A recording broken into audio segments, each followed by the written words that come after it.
This is John. Welcome to my Gamester81 arcade channel. And I was recently in Bakersfield, California. I visited Camelot Park Family Center, which is very similar to a place locally where I live called Golfland. They've got an arcade, they've got mini golf, they have batting cages, bumper cars, all the great stuff. Here is the arcade inside. It was pretty busy when I was in there, actually. Nice thing to see was they had a lot of new games, but they also had a lot of vintage games, retro games. This is Super Grand Prix Part 2 by Jellico. That's a small mini one. Jellico is a really cool developer. I like the Bases Loaded personally for the Nintendo, but they definitely developed that as well. There's Club Kart by Sega. A lot of these machines were working, and some of them unfortunately were not. Here's Crazy Taxi. There's Indy 500 by Sega. A lot of racers, a lot of shooters, a lot of redemption games, which is what I typically see in a lot of arcades that I visit nowadays. They have a party room. There's Dark Silhouette 2, Silent Scope 2. Time Crisis 3, which is a great shooting game. They had a 20th anniversary Miss Pac-Man and Galaga machine, 2-in-1. Here's this kind of a row of retro games. Some of these cabinets weren't dedicated. There's a Neo Geo. It wasn't a dedicated Neo Geo cabinet. Look at those button layout. Definitely not dedicated.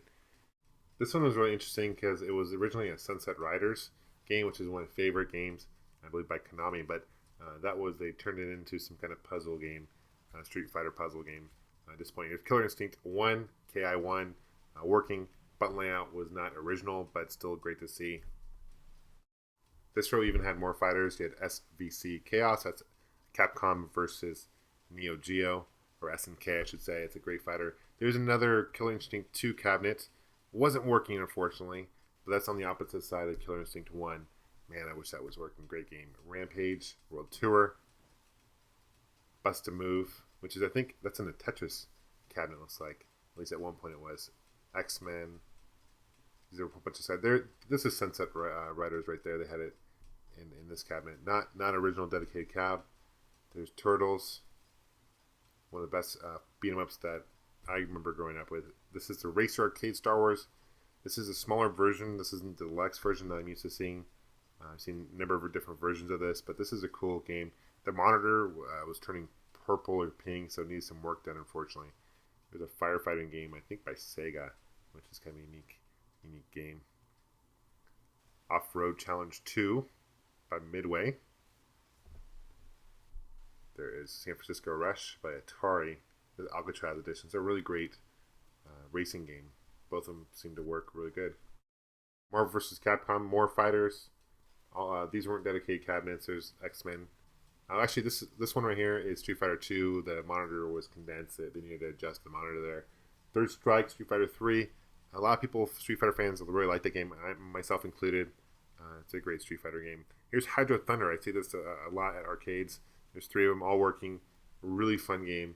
Gauntlet Legends by Atari.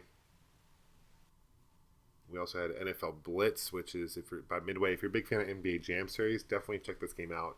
It's like NBA Jam meets football, NFL. You got air hockey and different redemption games, various ones, including skee ball, which is great. There's a party room.